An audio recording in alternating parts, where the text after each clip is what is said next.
Got it. Live on Facebook. All right, let's try it again. All right. Where did we go? Where are you? My computer likes to randomly just deny sharing. Oh, okay. And when I say pretty please, then it says, okay, that's fine, no problem.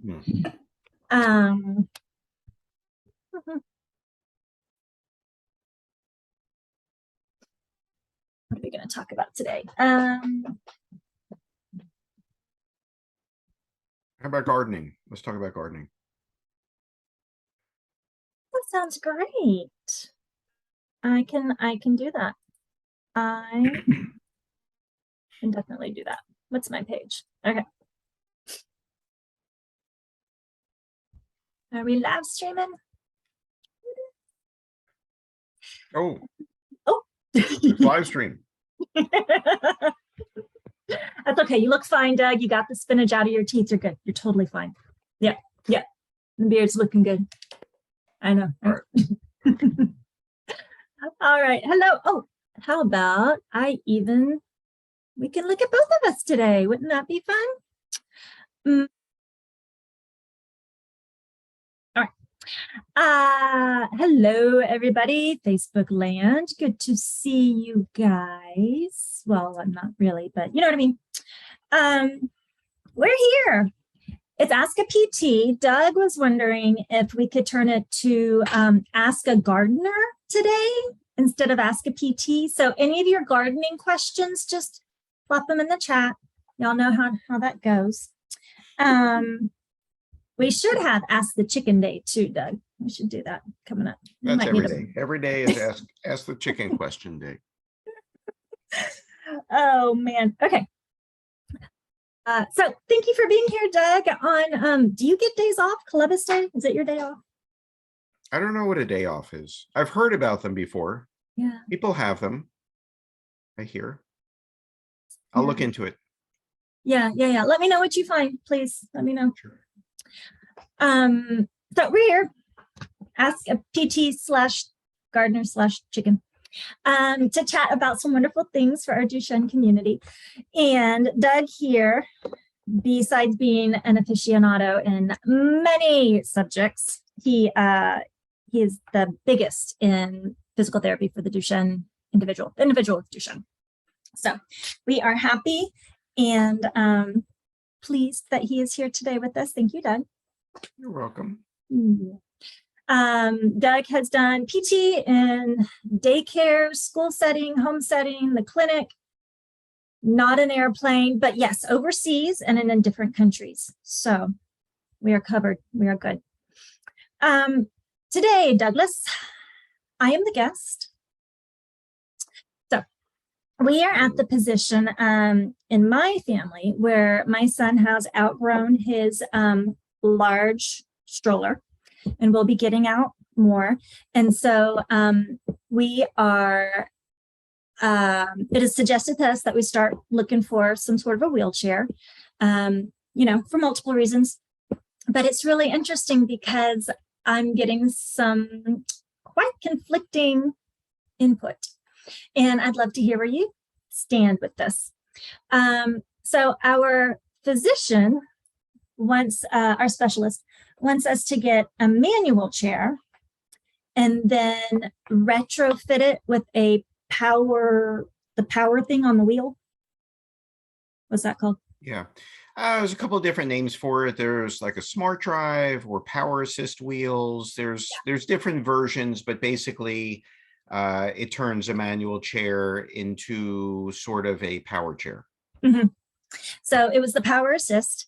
And, when I was chatting with our own PT about this, and she's wonderful and amazing, she and I were both along the same lines thinking, well, if it's a power assist, you still have to exert and do some work with your arms. So do you really want to be doing that with the kid who has Duchenne? Because you want to save everything you possibly can. Versus just jumping right into, a chair. An electric chair. It doesn't need to be a full stander, right? We don't need all those features yet, but let's just go ahead and do it. Let's just do the chair, power chair. So What are some of your thoughts? Well, so are you asking about something that he can do himself? Okay. The reason I'm asking is I typically like if we're having some sort of powered mobility, and that could be a full-on power chair. It could be like an electric scooter. It can be power assist wheels. If we go that route, I always like to have a manual chair as a backup as well, because things do go wrong with the power chair, and sometimes there are things that the equipment company maybe needs to take the chair in for a little bit. So it's always good to have a backup. So what I tell parents, there's no one size fits all for power. And I'm not going to say it depends, but the thing is, you have to look at a lot of different factors with it. So transportation is one of them. If families are not able to get a vehicle where they can transport a power chair, because power chairs are generally very heavy. They're somewhere in the order of 250 to 325 pounds without somebody sitting in it. So you really need, like a minivan or something with a kind of heavy duty lift to carry those things. So if transportation is an issue, that may knock a power chair off the table. It doesn't necessarily have to. I have kids that the families don't have transportation, but the school bus takes it back and forth. And like on the weekends, school bus takes it home, but the family does not have a way to transport it. So the upside to a power chair is that you have a lot of flexibility. You have a lot of flexibility with the seating. You have a lot of flexibility with the seat functions in terms of tilt, recline, power, seat elevator. All of those things are very, very useful. The trade-off is that it's much bigger and harder to transport. So if people are usually, okay, so going to your original question with the power assist wheels, and people can look that up. There's something called a smart drive, which is a separate wheel that just mounts onto the back of a manual chair, and it has a little electric motor in it. So when you give it a push, it starts moving and gives you assistance. I haven't really done very many of these for people in the Duchenne community. I wouldn't say you absolutely shouldn't go that direction, but I think you're on the right track with thinking, well, you're still doing some work. And so it still does require the person to push. It just minimizes the work that they're doing. So the nice thing about it is it's easy to transport. I mean, you can have like a small sedan that you can fold up a manual chair. You can put this power assist wheel, in there, and it's very easy to transport. The downside being that it still requires some effort.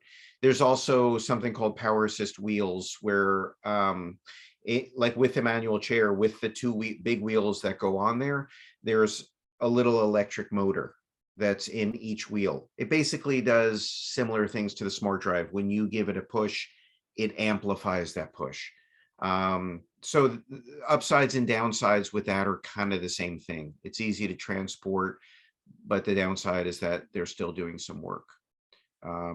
So I don't typically go in that direction. I will usually start, again, if transportation is an issue or the family needs kind of a long runway time in order to get a van because they're very, very expensive. For a lot of kids, a mobility scooter works really well. You can kind of break it apart into about 5 pieces, and it can fit into most cars.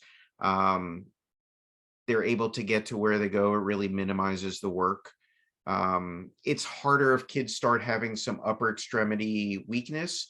It's hard for them to have their arms out doing the scooter for long periods of time. But if that's not a factor, I've had kids in mobility scooters for like 5 or 6 years before they transition to a power chair. Wow, that's incredible. Along the lines of the scooter, so my son, he takes deflazzatory, he takes corticosteroids. And so he's, you know, on the more petite side. And from what I've heard with trying to modify those, scooters are made for adults. They don't make scooters for kids. So you've got to modify and adjust and this and that. And it's hard to get a good fit and to get good postural alignment in one of those. What are your thoughts? Yeah, I mean, the trade-off is definitely the seating. It is, you know, there's less that you can do with the seating in terms of flexibility, but it's not impossible.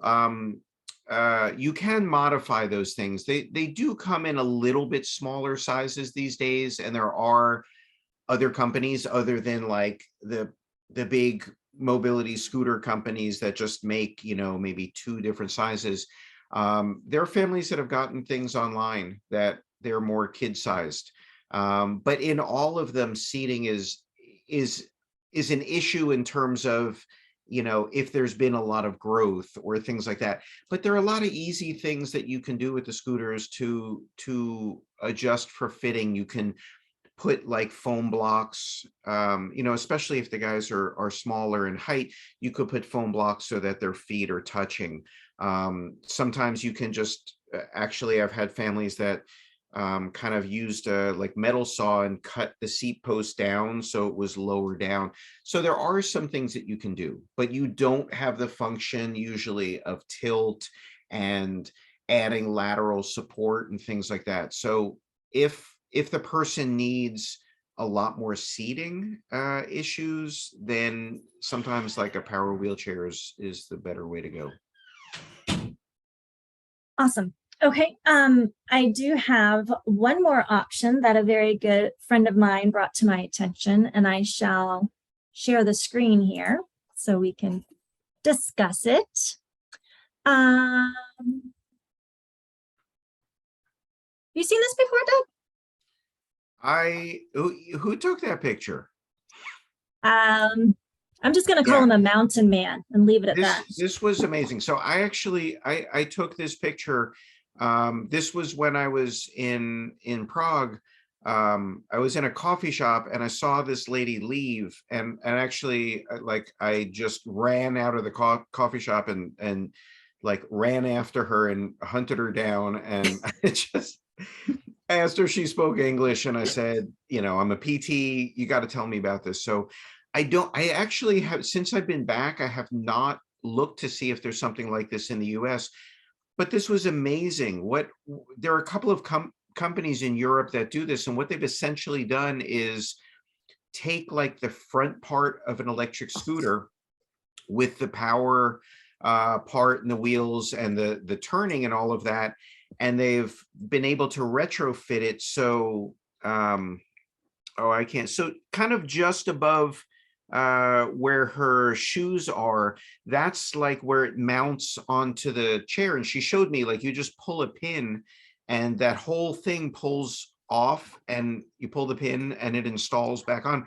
So she's in just a kind of a regular minimal type manual wheelchair. And so she's essentially turned that thing into a power chair. So you can see that's where it you know, she just took it off like it took her maybe 5 seconds. I don't know what how long the battery life is and all of that, but it was just pretty amazing because you just take it off and then she can use her manual chair as she needs to. For her, that you know, just using a manual chair, like, she had a spinal cord injury, so her upper extremities were strong. It's not a big deal to push. But I need to take the time and look and see if something like this is available in the US. But she said there are a couple of companies in Europe that make it. Awesome. Okay, so even if we were to go for the full power chair at the beginning, that could still be a good backup or a good travel chair. Yeah, I mean, are you talking about the one that you just showed the picture? Yeah. Something like that. Yeah, I mean, if families have the means to do that, then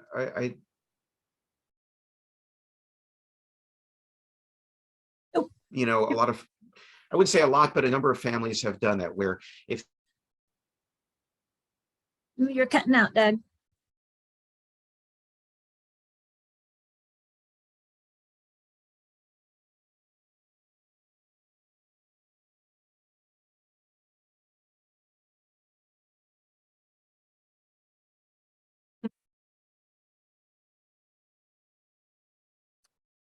Well, we do not have Doug anymore. I'm sure he had something wonderful and amazing to say. But it does not look like he will be rejoining us. So thank you guys. I will toss back in whatever Doug was going to share. Oh, yeah, he's gone. He might be trying to log back in though. So I will try to entertain everybody. Wow. Oh, yep. He's Sorry, back. I think I lost my internet connection. So anyway, yeah, I mean, I was just saying that if families have the means to do that, having it like a fairly minimal something for travel, you know, a minimal type power chair, scooter, they've really come down in price. I've seen good ones. I've had friends on Facebook that have shared with me, you know, for $700-800, something that really works that they can take with them. When we had the Kurdistan Futures meeting in Orlando a few months back, there were a lot of the guys that did that. They brought like a travel power chair with them. It just Awesome. made it much easier. They could put it in a car. They could, you know, it just was a lot easier for them to travel around. Fantastic. Okay. All right. Well, lots of big decisions on the horizon for us, but I am sure we will get through it just fine. And the good thing is that there are more options now, you know, in terms of it was just manual chair or power chair or an adult scooter that we used a lot of foam blocks and pillows and towels and things like that. There are many, many more options in between, which is really nice. Awesome. All right, very good. Well, Doug, I do not think we have any gardening questions so far. So this might be, this might be the time to wrap it up then. Right. Thank you so much for your Monday, your time, and I don't know, have a good week. Thanks. We'll talk to you guys next week. It's a deal. Bye. Okay, bye.